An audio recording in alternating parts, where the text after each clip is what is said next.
বন্ধুরা, আর একটা কেস দেখাচ্ছি যেটা সফলতার দিকে যাচ্ছে। জয়া জয়সওয়াল এপ্রিলের 4 তারিখে এসেছিল। ওর সমস্যা ছিল vaginal bleeding after question, hook on,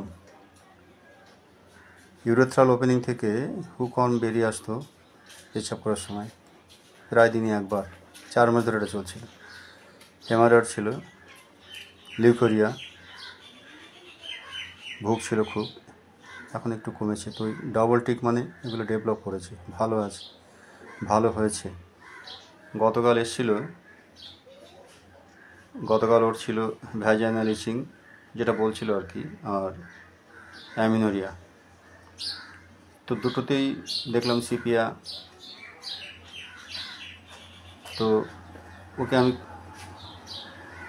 PTRS দিয়েছি, কারণ যেহেতু সিপিয়া চলছে আর একবার দেখা যাক আরেকটুখানি একটা পিটিআরএস দিয়ে কন্টিনিউশনটা এগোনো যাক। মেন্টাল সিমটম এগুলো আছে, যাই হোক, আশা করি ও আরও ডেভেলপ হবে।